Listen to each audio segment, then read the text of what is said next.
Nabi Ayub, yang nabi yang terkenal Gudiken itu siapa? Ayub ya? Itu yang Israiliyatnya kan seru lah.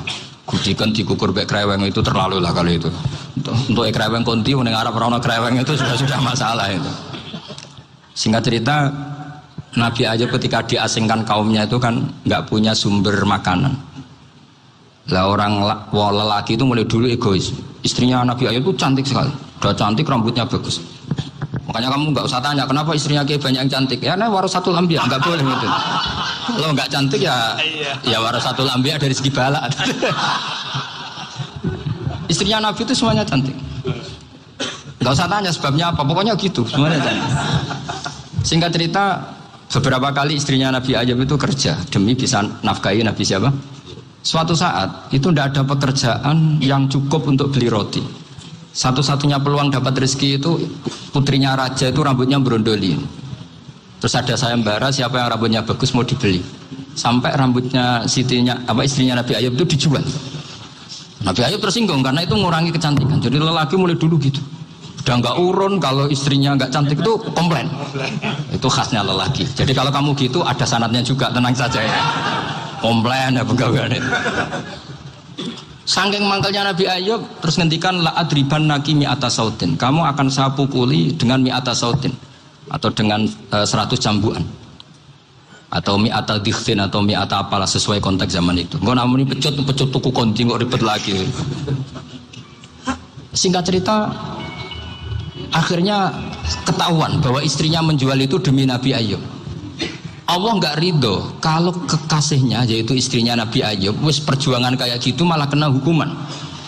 Tapi Allah juga nggak ingin kekasihnya yang bernama Ayub melanggar sumpah. Padahal beliau sudah sumpah, wallahi demi Allah nanti tak pukul dengan 100 kali. 100 kali dengan lidi lah misalnya, contoh yang gampang tuh lidi. Akhirnya sama Allah dikasih satu solusi. Wa khud biyadika dikhsan fadrib bihi wala tahnas. Ya sudah, lidi itu ikat jumlahnya 100. Terus pukul sekali saja. Anggap saja sudah 100. Iku pangeran sing wari ngakali ngono iku pangeran. Tapi syaratnya soleh. Syaratnya soleh. Jadi kalau kamu anti khilaf berarti anti ajarannya Allah di ayat itu. Wa khud biyadika dikhsan fadrib bihi wala tahnas. Orang itu cara berpikir Quran itu beda. Sehingga saya ini cerita ke cucu-cucu Mbah Siddiq karena ya nasabnya sama sampai saya karena sama-sama sampai Mbah Sambu. Bedanya keluarga saya lewat Mbah Abdul Azim, kalau yang keluarga sini lewat namanya Mbah Yusuf. Itu saudara sama Mbah Abdul Azim sama-sama sampai Mbah Sambu. Tapi keinginan saya tentu bukan sekedar silaturahim gagah-gagahan diceluk Gus. Celuk Gus repot. Nara ora alim ra pantes. Nak beling ra pantes. Salam templek 1.000 jaluk swarga. Kok mentalan yang 1.000 jaluk. Kamu nginep di hotel 100.000 itu tidak cukup, apalagi untuk bayar apa? Surga itu nggak sopan sekali. 1 juta ya nggak bisa itu. 100 juta juga nggak jelas juga. Terus sampai mendingan nggak usah salam templek. Malah nggak mungkin masuk surga kalau. Jadi dulu yang namanya zuriyah, sampean tenang saja, nasab sampean tidak kalah dengan kita, karena nanti setelah di kuburan itu gus-gus itu nggak penting. Semua kalau ditanya bapak kamu siapa, jawabannya siapa? Nabi Ibrahim. Sudah parmin parlan hilang semua, sudah aman pokoknya nanti. Karena kalau nanti ditanya malaikat bapak kamu siapa, jawabnya Nabi siapa? Ibrahim. Makanya saya itu pemuja Allah yang serius. Sampean ya pemuja Allah, tapi kan kadang kurang alim. Saya ini pemuja Allah serius. Saya itu kalau ngaji, ya ngaji biasa belajar, itu sering nangis seneng. Misalnya saya baca tadi, Miftahul Jannah la ilaha illallah, lung kunci kok dikasihkan. Kita ini masuk neraka gak pantas, enggak bawa kuncinya kok masuk. Harusnya kita ini masuk surga, kita kan pegang kunci surga, gak pegang kunci neraka.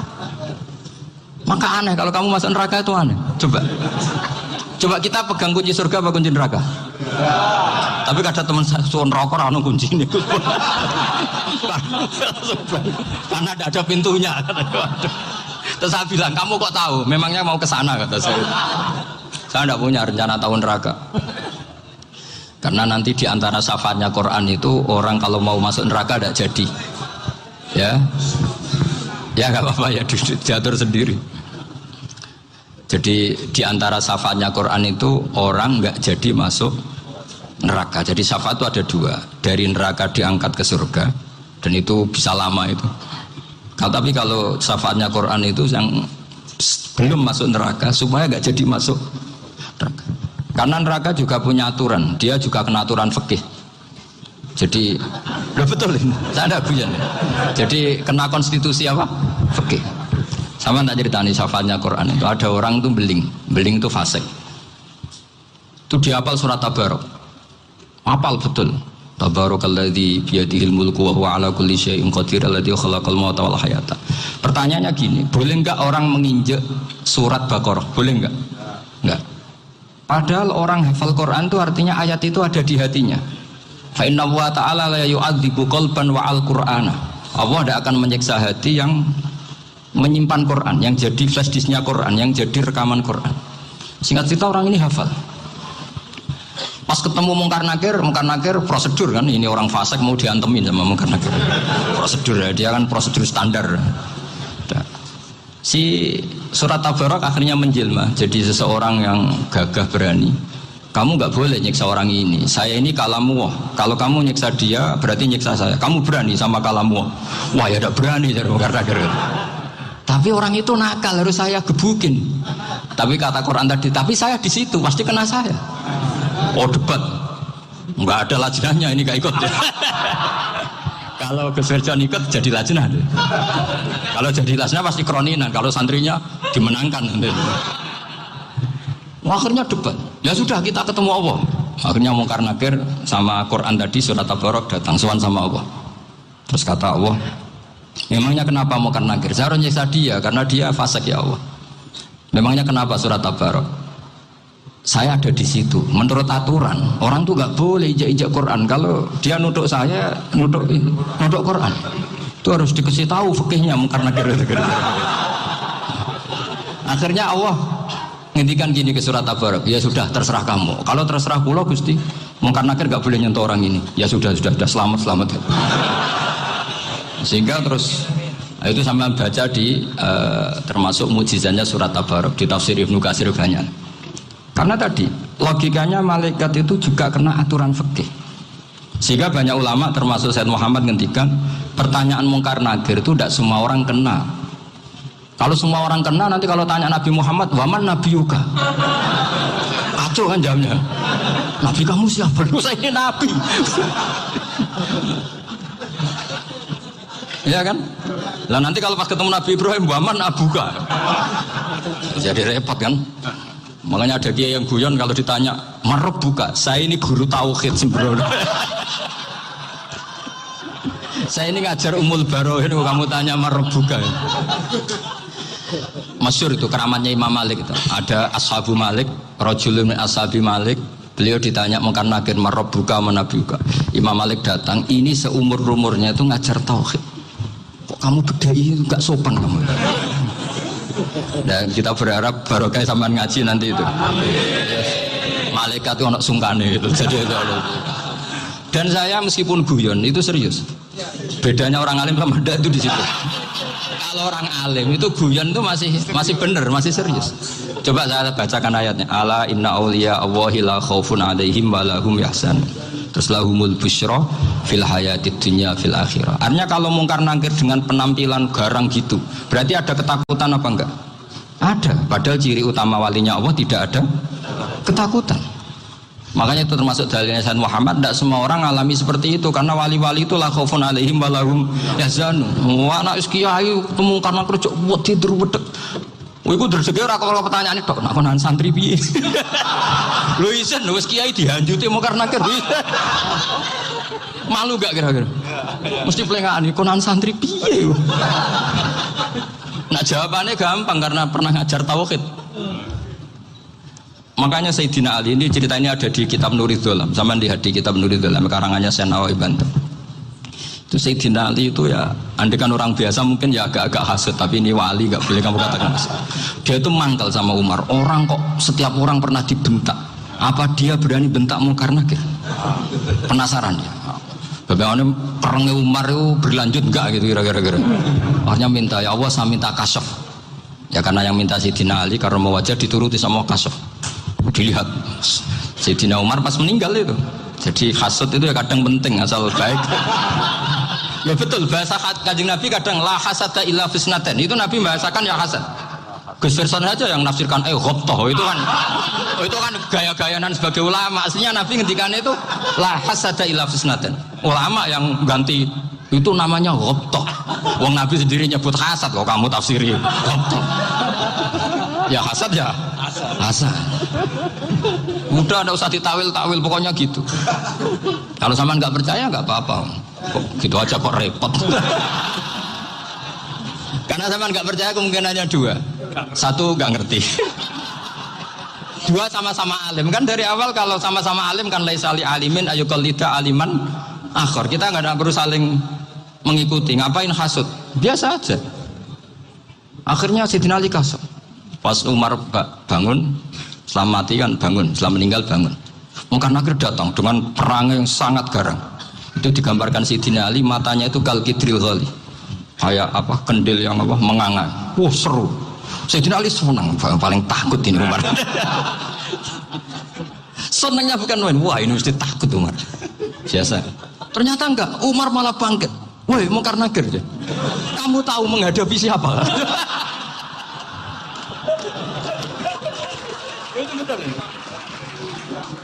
Kamu itu menghadapi temannya ahabbal khalqi ilallah.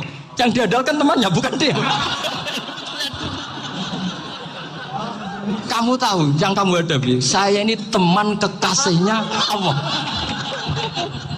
Jadi boleh kamu mengandalkan Mbak Virjon. Tapi nanti risikonya Mungkar Nakir tanya, itu Virjon siapa? Wah itu masalah kan.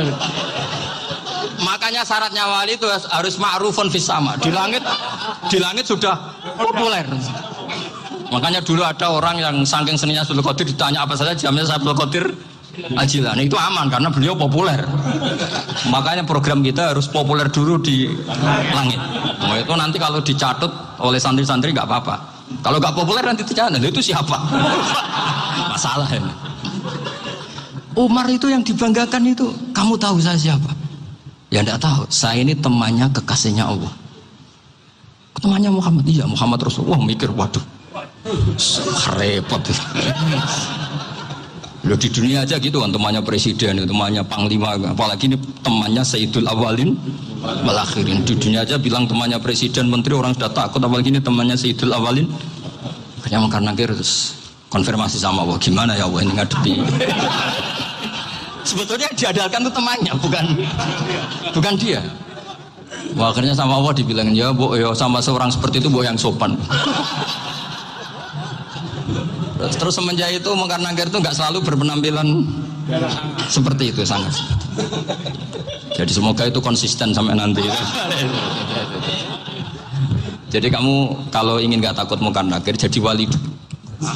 Karena syaratnya tadi hanya wali sing la khaufun alaihim wa lahum yahzanun lahumul busyra fil hayatid dunya fil akhirah. Jadi orang itu kalau ngaji itu harus khatam. Jangan semuanya kena pertanyaan. Dan kalau semuanya kena pertanyaan nanti repot. Kalau Nabi Muhammad ditanya waman Nabi juga. Nabimu siapa? Lu kan terus jadi aneh. Jadi makanya ngendikane Sayyid Muhammad semua ulama lah, enggak ada am kecuali ditaksis. Kecuali sifatnya Allah, misalnya bikulli syai'in alim, ya benar-benar bikulli syai'in alim. Tapi kalau am semuanya pasti ada taksis, meskipun dalam muhawarah muhadasah biasa. Misalnya contoh gampang, istri kamu baru seneng kamu, mas nak pengen apa-apa itu lapor aku, gak apa-apa mas, mesti aku seneng gak sama lapor. Iku dia pengen wayo, langsung jadi apa wae, mesti apa wae, maksudnya kecuali itu. Gitu. Padahal kalau ngomong, mas sampean ingin apa saja tak dukung, sampean bilang. Pengen kuliku, wayo. Kira-kira disetujui apa enggak? Sama seperti kita kalau punya teman akrab, wah senang omahku gak apa-apa, anggap ya omahmu dewe. Terus mlebu-mlebu kamar.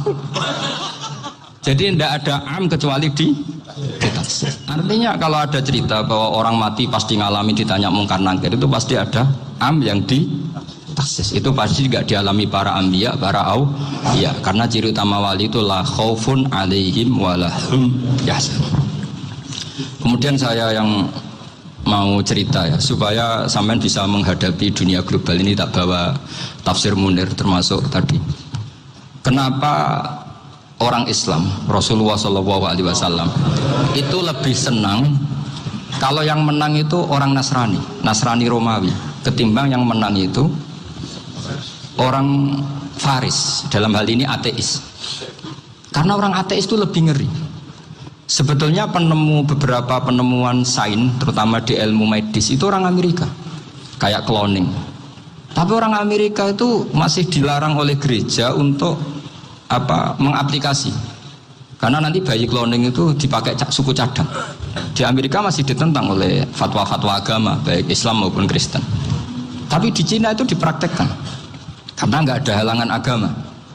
Di Cina itu biasa ada kondom diolah lagi jadi alat-alat aksesoris. Di Amerika tidak ada karena masih ada agama, masih ada larangan. Sehingga orang Islam itu lebih takut kalau yang menang itu Persia, karena terus cara berpikir ternyata Tuhan itu tidak ada, langit nggak ada perannya. Jadi ketika yang menang Nasrani masih berpikir itu pertolongan Tuhan, meskipun mungkin cara mengatakan Tuhan beda dengan kita. Tapi ada satu kesamaan bahwa kekuatan samawi itu ada. Nah, itu disebut ghulibatir rum fi adnal ardi wa hum min ba'di ghalabihim sahlibun. Di sini diterangkan oleh Syekh Nawawi supaya kamu tidak salah paham. Sebetulnya kamu katakan misalnya wah itu paham liberalisme, sebenarnya saya tidak tersiksa. Cuma takut yang mengatakan seperti itu cek goblokir atau ngaji gitu. Itu aja masalah saya. Ini saya baca ini karangannya Syekh Nawawi karena tadi kata Mbah Firjon ngaji itu harus sama orang yang bersanad. Saya ini kalah sama beliau itu berkali-kali. Secara nasab saya harus manggil Mbah. Secara silsilah ilmu saya juga kalah lagi. Saya sering disewani sama cucu-cucu Syekhona Khalil. Kiai Sidik itu termasuk murid dekat beliau Syekhona Khalil. Kalau itu berarti kan Gus Firjon, Ahmad, terus Mbah Sidik. Mbah Sidik ngaji Syekhona Khalil. Syekhona Khalil itu pernah ngaji langsung sama Sayyid Zaini Tahlan. Berarti beliau dari Sayyid Zaini Tahlan itu baru generasi kelima. Sementara saya itu sudah ketujuh atau keenam. Saya, Mbah Mun, Mbah Karim misalnya, Mbah Hashim, Mbah Mahfud Termas, Sayyid Abi Bakar Sato yang ngarangnya Anatul Talibin, baru Sayyid Zaini Tahlan. Berarti saya ketujuh, kalah lagi. Tapi untuk jadi wali biasanya cepat saya. Karena syaratnya jadi mbah itu ngalah demi putu. Jadi kalau beliau ngotot, saya dulu Gusti, saya mbahnya. Wah itu mbah yang nggak baik. Nanti jatahnya dikasihkan apa? Cucunya dulu. Makanya Abdul Muthalib itu orang yang dapat wangsit, tapi yang jadi nabi itu cucunya. Jadi dalil saya banyak. Sebenarnya Abdul Muthalib itu sudah sering dapat wangsit. Karena saya bahasakan wahyu, Nabi yang protes, enggak Nabi kok dapat wahyu. Tapi sebetulnya Abdul Muthalib itu masyhur itu. Kalimat-kalimatnya menunjukkan bahwa beliau itu sudah dapat wahyu kalau nanti cucunya itu jadi Nabi. Makanya senangnya bukan main Abdul Muthalib sama Rasulullah. Putu seneng, mbah seneng putu. Jadi mungkin, jadi sampean enggak usah protes, Bro. Yang jadi wali kok cucunya. Betul. Dulu Mbah Hamid Pasuruan itu kalau Mbah Ahmad Siddiq ke sana, Mbah Hamid Pasuruan kalau manggil Mbah Ahmad Siddiq itu paman. Tapi pamannya minta ijazah ke ponaan. Apa ya gara-gara itu memang. Kalau itu masih berlaku apa? Ngalah tadi. Kayaknya masih hawannya masih gitu. Hawannya masih. Karena melihat tren-tren langit masih gitu kayaknya masih. Masih itu. Ya. Tapi banyak tetap dapat jatah, tenang saja nanti. Tapi memang sebaiknya mbah itu legowo. Rasulullah Muhammad SAW itu terkenal min dzurriyyati Ibrahim. Tapi kata Rasulullah, ana dakwatu Ibrahim wa bisyaratu Isa. Aku nganti ngene iki barokah dongane Nabi siapa? Ibrahim. Jadi dongane Nabi Ibrahim ya tiba teng putu. Jadi banyak bukti bahwa jatuhnya aku putu gitu. Tadi saya di kamar sama beliau berduaan. Nih mbah sing dadi wali di sini, aku webah. Cocokan tadi. Nah kenapa saya akhir-akhirnya gulirkan daftar wali? Kenapa? Saya ini resah ya, orang sudah ingin dicintai pejabat, dicintai tetangga, dicintai teman. Tapi kadang-kadang orang lupa lagi dicintai Allah. Makanya saya meskipun guyon, tapi ini amdan, bukan sahwan. Supaya orang punya cita-cita lagi jadi wali, ingin dicintai Allah. Kita ini terlalu lama ingin dicintai makhluk. Mbok ya naik kelas sedikit lah. ingin dicintai Allah Subhanahu wa Ta'ala. Meskipun saya guyon, tapi tadi guyon saya tuh lebih serius ketimbang serius Anda. Karena tak pikir. Saya tuh kalau pergi itu seneng ngebis, bukan karena saya tidak punya mobil, tapi saya sering mau butuh itu supaya nggak diganggu. Karena saya tuh harus punya waktu sendiri. Kalau bis kan ketemu orang nggak kenal, tapi sekarang ya agak susah, banyak yang kenal. Dan susahnya lagi nggak minta ijazah, minta foto. Aduh. Orang repot tuh. Mau dibenci itu umatnya Rasulullah Shallallahu Alaihi Wasallam. Mau disetujui itu sanatnya mana? Kalau ketemu orang alim minta apa? Foto. Itu nggak ada sanatnya. Nggak tahu saya itu mazhab dari mana itu. Ya mazhab milenial yang jelas itu kan. Ini tak baca ya biar dapat, karena ini kenangan saya sama Mbak Ahmad Siddiq. Saya masih ingat betul beliau ngisi kholnya Mbak Abdullah bin Umar, berarti abahnya Mbak Hamid. Karena mbah saya itu Fatimah binti Khalid bin Umar, kalau Mbak Hamid itu Hamid bin Abdullah bin Umar. Itu saya masih ingat betul zaman itu Mbah Hamid siap khol di Lasem itu rawuh, dan saya derek mbah saya karena masih misanan datang ke Lasem. Itu beliau pas itu ngisi sama Mbah Mun. Mbah Mun masih muda, Ki Ahmad Siddiq sepuh senior. Itu beliau cerita bahwa dulu ketika Indonesia dijajah Jepang itu para kiai mimpi dibacakan ayat khulifatir rum fi adnal ardi wa hum min ba'di walabihim. Terus ada kiai yang tanya, takwilannya gimana? Ya nanti Jepang pulang bukan karena kita yang mengalahkan, tapi Jepang ada yang mengalahkan sendiri meskipun tidak kita. Kayak dulu Faris tidak dikalahkan Islam tapi dikalahkan Romawi, tapi yang senang umat Islam. Wa yauma idzi yafrahul mu'min. Itu luar biasa ulama-ulama kita. Delalah kejadiannya Indonesia seperti itu. Yaitu kita tidak mengalahkan Jepang, tapi Jepang pulang sendiri karena dikalahkan apa? Sekutu. Ya ini saya baca. Ini tidak usah dicek bacanya benar apa enggak, sudah aman, apa? Aman. Karena kalau saya salah itu ya sengaja. Artinya ya sengaja saja. Ya biasa maksudnya. Saya kemarin ngisi di Pondok Peloso, di Pondok Al Munawir Jogja. Salah itu ada dua, ada salah yang memang benar-benar salah. Itu nggak apa-apa, bisa dimakfu. Karena mesti sangke wong goblok salah yang terus itu. Ada salah bawaan ilmu, itu repot tuh dadaninya. Karena misalnya kita yang biasa belajar qiraat safah wa yahsibuhu, mesti diulang lagi wa yahsabuhu. Karena qiraatnya Imam Asim itu hasibah yahsabu bi fathis sin. Sementara kita kalau ngaji kitab kulino yahsibu.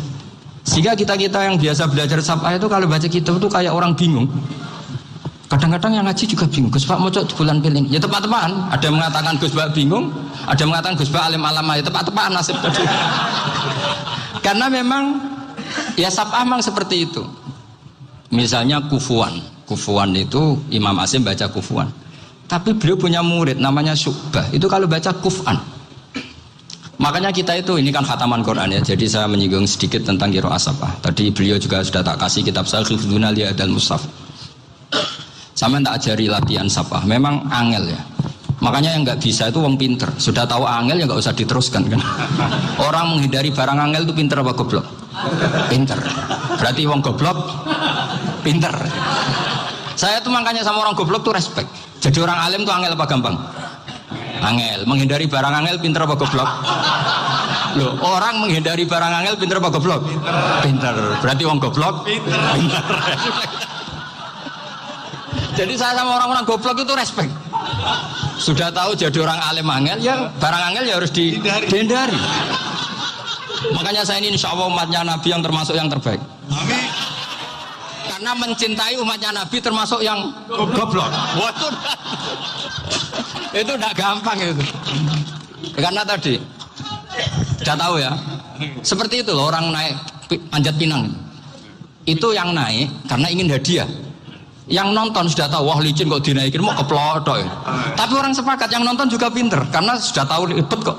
Tukun yang pasar gak kena lah apa mainnya. Sama juga gitu. Ngalim tafsir angel, ngalim fikih angel. Nanti akarek ngaji ngerekam kan gampang. Itu pinter apa goblok? Pinter. Makanya kula niku mbok burohno ngono tok. Saya tadi dinasihati Mbak Virjon, muga-muga hati saya selamat. Saya itu meskipun kata orang banyak, muhibbin saya banyak, tapi saya insya Allah tidak riya. Saya itu pakai kitab namanya Tasfitul Fuad, itu karangannya Said Abdul Al-Haddad. Ketika beliau punya muhibin banyak ditanya, bagaimana ya Habib Anda menjaga hati Anda? Jamnya Said Abdul Al-Haddad itu unik. Innama azzamu Allah. Mereka itu sebenarnya menghormati Allah, cuma butuh sarana, dan itu saya. Jadi saya tahu sampean semua itu mencintai Quran, mencintai sunnah Rasul, mencintai hadis-hadis Rasul. Cuma sampean kan karena nggak paham, terus manfaatkan saya. Jadi sebenarnya saya ini korban. Korban saya. Jadi saya mau riak gimana? Korban kok mau. Bangganya di mana tuh? Coba sampean misalnya ngaji tafsir, belajar sendiri kan susah. Terkibnya susah, maknanya susah, bahkan beli kitabnya kadang tidak kuat. Untuk jadi alim tafsir itu kan harus beli kitab. Loh, saya sering belajar kitab itu jutaan. Tafsir Tobari, saya pernah beli kitab Fakhrur Razi itu berapa coba? 27 jilid. Karangannya Fakhrur, belum karangannya ulama modern Imam Sa'rawi. Itu berapa jilid? Itu jutaan. Saya kemarin juga dihadiahi kitab Pak Quraish Shihab namanya Faidul Bari fi Syarhil Bukhari. Pak Quraish Shihab yang terkenal. Dia sering diskusi sama saya. Saya ngasih hadiah beliau ngasih hadiah saya. Wah, itu harganya nggak kuat. Tidak kuat, kadang di Indonesia nggak ada coba. Dan sama orang hebat menghindari kesulitan itu. Yang kesulitan itu, sebab ngaji ikut, kalau nggak paham dirukon rekamannya sudah gitu. Pinter mana sampean sama saya? Pinter sampean kan? Bikin sosis susah, beli aja kok repot kan. Makanya nggak boleh orang bilang, wah aku goblok reso tafsir, aku wong pinter. Makanya nanti kalau saya ketemu Nabi tidak termasuk orang yang mentahkir orang Islam. Kafabil mari isman ayah kira akhahul muslim. Jadi cukup orang itu dosa kalau menyepelekan orang Islam, termasuk darani sampean goblok itu dosa. Caranya nggak darani goblok ya tadi di logika tadi. Alim itu angel, ngendari angel itu pinter, berarti wong bodoh. Pintar ya sudah gitu. Tapi tetap bodoh. Tapi ini satu cara untuk saya respect gitu. Coba orang yang ngaji tafsir saya banyak, mungkin ribuan. Itu sebetulnya mencintai Quran. Karena Quran adalah kitab suci yang panduannya umat Islam. Sangat mencintai Quran. Terus kemudian mereka nggak paham. Terus mencari orang yang memahamkan. Burono lah cara Jawa ini. Terus keren saya itu di mana coba? Lah terus mereka kurang ajarnya gini, kalau paham itu ya alhamdulillah paham. Kowe nak ngaji Gus Bae ngono tok. Tapi nek ora paham, ora nyalano akale. Mari Gus Bae nerangno cepet mulane gak paham. Ora kok nyalano teke sing lelet tuh. Itu kan Masya Allah, naudzubillah. Sebetulnya tingkat kurang ajarnya tinggi Gus. Jadi kalau nggak paham itu kadang nggak nyalahno uteke. Kayak mau misalnya, mau mari mikir aja jelas. Padahal misalnya jelas orang mesti paham, bodoh. Paham ya? Jadi kata Said Abdul Haddad, innama azzamu Allah. Sebenarnya mereka itu sangat menghormati Allah. Makanya kita nggak perlu mengatakan wasilah itu kafir, nggak akan. Karena orang tawasul sama Rasulullah itu ingin dapat ridhonya Allah lewat orang yang dicintai Allah.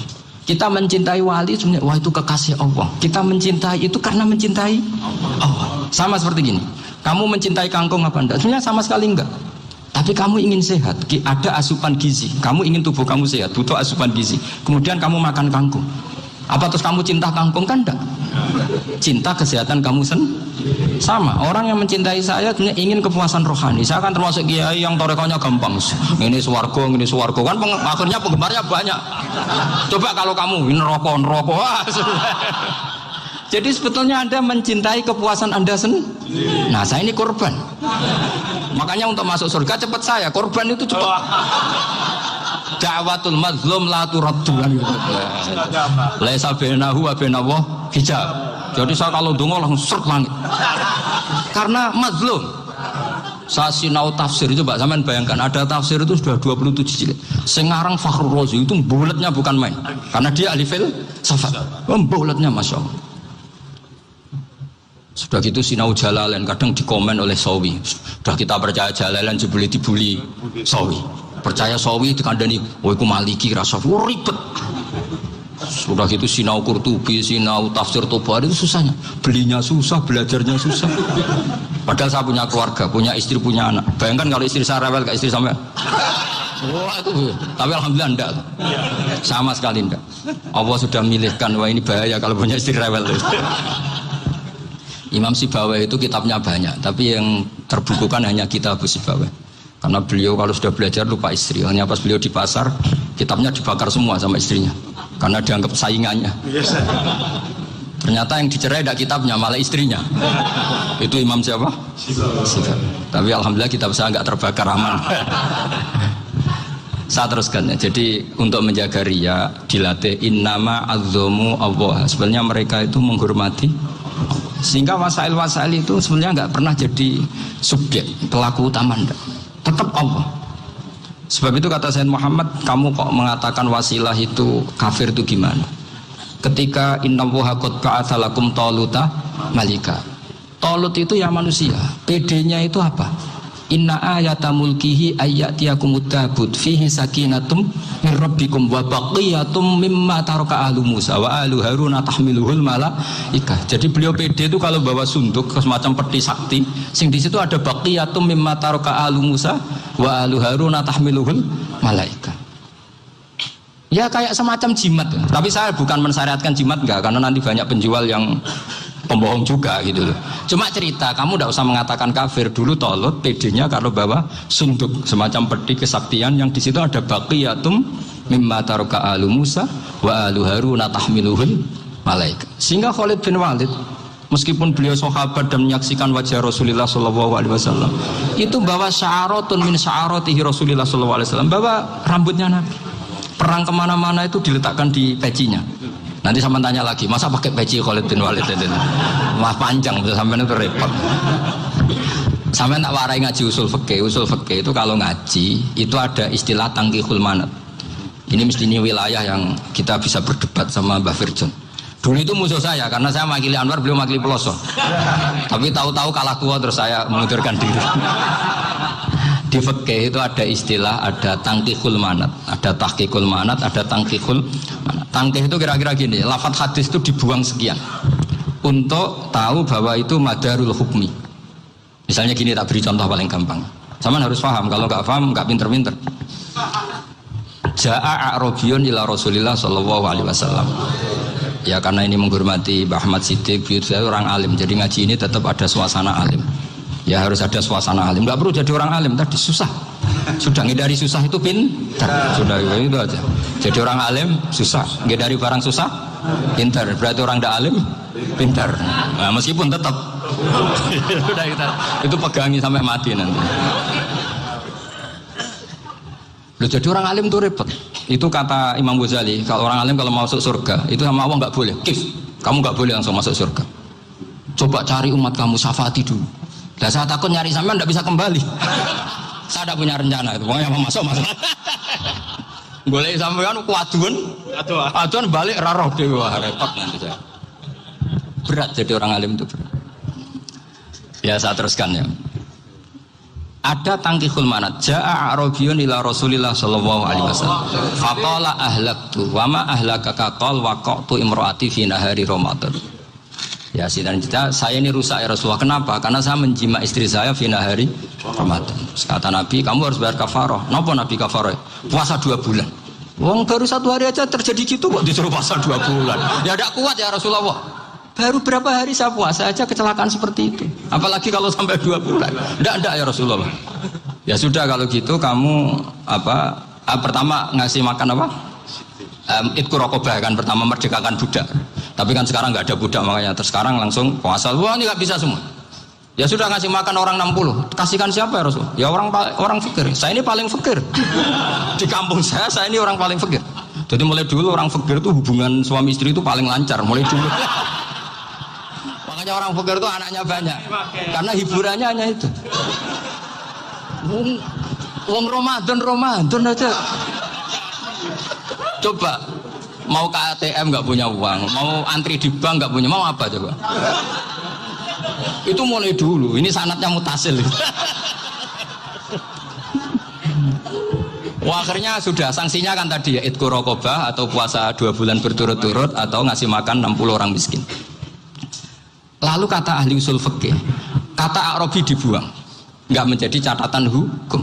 orang kota pun kalau melakukan itu juga kena sanksi yang sama. Imro'atahu juga dibuang. Andai kan itu dilakukan untuk amatnya juga ketentuannya sama. Nah sekarang perdebatan antara Imam Syafi'i dan Imam Malik begini. Sekarang pertanyaan gini, jima istri itu hukumnya boleh apa haram? Boleh kan? Lalu kalau ada orang tanpa udzur kemudian makan siang-siang, cara Imam Malik hukumnya sama, harus kena sanksi yang sama. Karena sama-sama hadku hurmati Ramadan bighairi udzrin syar'iyyin. Sama-sama merusak hukum Ramadan tanpa udzur syar'. Lo jima itu tidak zina. Kan hukumnya jaiz. Nah sekarang makan hukumnya jaiz, harusnya juga kena ketentuan yang sama. Cara pikirannya Imam Malik. Nah alhamdulillah Imam Syafi'i gak setuju. Wah cara setuju repot. Bahkan orang-orang Syafi'i sudah punya khilaf, kalau gitu minum dulu. Iya, biar tidak kena. Iya, biar iftarnya pakai minum. Setelah minum baru jima kan. Ya. Ini sudah menyiapkan khilafnya. Ini khas Syafi'i ini, bongsong rekayasa hukum. Nanti bisa belajar jauh cara ngakali hukum. Makanya guyonan yang masyhur Gus Dur itu gitu. Ada seorang kiai atau Gus lah, ya punya salah, namanya manusia kan punya salah, entah cangkruk entah apa, pokoknya punya salah. Ada wartawan yang ngiranya semua kiai itu orang suci, sehingga tanya sama Gus Dur, Gus itu ada kiai kok, ya pokoknya salah lagi. Tapi jangan bayangkan dosa besar, enggak, kecil-kecil aja. Itu gimana itu? Padahal kiai kan orang suci. Jawabnya Gus Dur lucu. Ya justru yang boleh salah itu para kiai. Kalau kamu nggak boleh. Kok bisa Gus? Karena mereka tahu caranya tobat.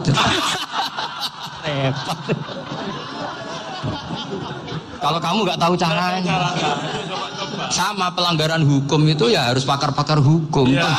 Itu yang tahu caranya rekayasa. Kalau kamu ya kena pasal kan ya. Jadi kamu jangan niru saya ini punya sekian cara untuk nah, itu namanya khilaf.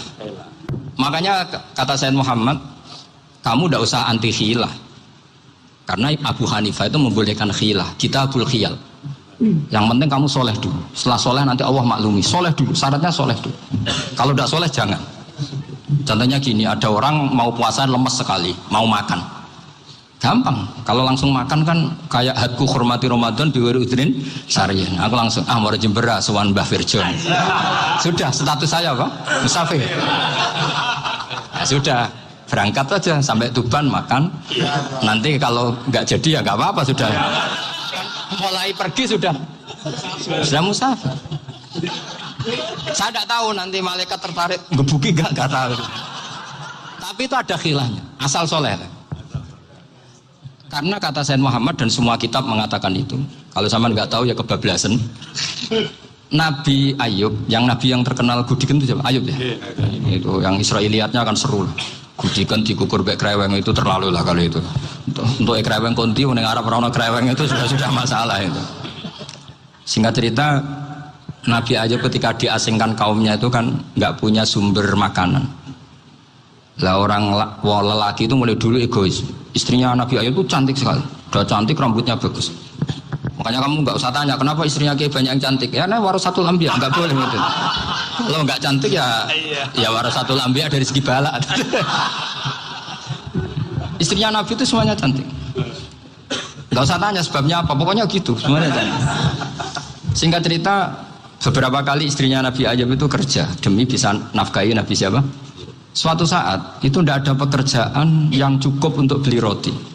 Satu-satunya peluang dapat rezeki itu putrinya raja itu rambutnya berondolin. Terus ada sayembara siapa yang rambutnya bagus mau dibeli. Sampai rambutnya istrinya Nabi Ayub itu dijual. Nabi Ayub tersinggung karena itu mengurangi kecantikan. Jadi lelaki mulai dulu gitu. Udah nggak urun kalau istrinya nggak cantik itu komplain. Itu khasnya lelaki. Jadi kalau kamu gitu ada sanadnya juga, tenang saja ya. Komplain ya pegawaian itu. Saking mangkalnya Nabi Ayub terus ngendikan la adriban naki mi'ata sautin. Kamu akan saya pukuli dengan mi'ata sautin atau dengan 100 cambuan. Atau mi'ata dikhtin atau mi'ata apalah sesuai konteks zaman itu. Enggak namun ini pecut tuku konti kok ribet lagi. Singkat cerita akhirnya ketahuan bahwa istrinya menjual itu demi Nabi Ayub. Allah nggak ridho kalau kekasihnya yaitu istrinya Nabi Ayub wis perjuangan kayak gitu malah kena hukuman. Tapi Allah juga enggak ingin kekasihnya yang bernama Ayub melanggar sumpah. Padahal beliau sudah sumpah, wallahi demi Allah nanti tak pukul dengan 100 kali. 100 kali dengan lidi lah misalnya, contoh yang gampang tuh lidi. Akhirnya sama Allah dikasih satu solusi. Wa khud biyadika dighsan fadrib bihi wala tahnas. Ya sudah, lidi itu ikat jumlahnya 100. Terus pukul sekali saja. Anggap saja sudah 100. Iku pangeran sing wari ngakali ngono iku pangeran. Tapi syaratnya soleh. Syaratnya soleh. Jadi kalau kamu anti khilaf berarti anti ajarannya Allah di ayat itu. Wa khud biyadika dighsan fadrib bihi wala tahnas. Itu dulu ada, ini cerita di Ithaf, ini cerita terakhir, ini sudah sama, jangan nama sudah. Terus pengumuman tadi, yang nggak pernah sepuh ngutang saya itu haram tadi. Karena tadi saya punya kewajiban di rumah yang bisa menggugurkan ya kewajiban yang lebih besar. Lebih besar itu ya tadi, bisa pernah guru, pernah sepuh, yang jelas nggak umur. Umur sampean menang kabeh tuh, tua-tua serepot itu. Ada raja itu ganteng kaya, senengannya nikah perawan cantik. Oh, itu semua kampung mesti kenal. Mungkin digilir atau gimana pokoknya. Suatu saat ada pemuda suka sama perempuan yang di kampungnya, cantik sekali. Kemudian pemuda ini ternyata pekerja di kerajaan itu. Tiap hari ditanya, wah itu yang di kampung yang cantik siapa? Mau saya nikahin gini. Wah bahaya, ini saingannya raja. Jadi yang dibidik pemuda tadi itu saingannya raja. Si raja ini orang yang namanya raja kan gengsinya tinggi. Kaifa tankihuha wa qad ra'aitu qad qabbalaha rajulun. Kobone kabi, saya tuh pernah melihat dicium lelaki. Wah, gak mau. Gak gelem, kadang ditambung dengan wakot qabbalaha rajulun. Saya pernah melihat sendiri qabbalaha rajulun, dicium oleh lelaki. Wah, sudah gak minat raja langsung. Gak keren. Suatu saat pemuda tadi nikahi perempuan itu. Rajanya marah-marah, kamu lelaki gak punya harga diri gini. Gak punya selera, gak punya harga diri, sudah pernah dicium orang kok tetap dinikah. Terus bilang ke raja, takrif manir rajul, lelaki itu siapa? Abuha. Kamu tahu lelaki itu siapa? Sopo? Abuha. Bapaknya. Saya kan hanya bilang rajul. Pernah dicium lelaki. Lah pikirannya raja itu lelaki kue-kue ngene iki. Tapi butuhe can mau raja ben gak sida itu aja tuh. Baru kayak digulirkan gitu, wakot kebalah rajulun. Wah nggak mau. Setelah itu suatu saat pegawainya tadi nikahi perempuan. Kamu nggak punya harga diri gini. Kamu tahu mandir rajul apa abuha? Wah nak ngono aku gak apa-apa. Lah monggo sakniki wis bojo kula. Ora trimo wis diambung wis macam-macam. Lah itu namanya khilah. Apa? Khilah. Kalau di Balawa disebut tauriyah atau apa. Tapi saya tidak ngajari sampean seperti itu. Sudah pinter sebelum saya ajarin. Bongso ngakali kan sudah pinter. Ya ini terakhir tak baca Arabnya saja nanti. Bismillahirrahmanirrahim. Biar dapat barokahnya Syekh Nawawi juga barokahnya guru-guru kita. Bismillahirrahmanirrahim. Wasababu nuzuli hadil ayati annahu kana baina farisa war rumi qitalun wa kanal musyrikuna yawadduna antaghliba farisu ar-ruma. Li anna farisa kanu majusiyan ummiyin wal muslimuna yawadduna ghalabatar rum ala faris liqaunihim ahla kitabin. Jadi zaman dulu orang Islam lebih senang kalau yang menang itu orang Nasrani. Kalau bandingannya ateis. Karena bagaimanapun percaya kekuatan langit.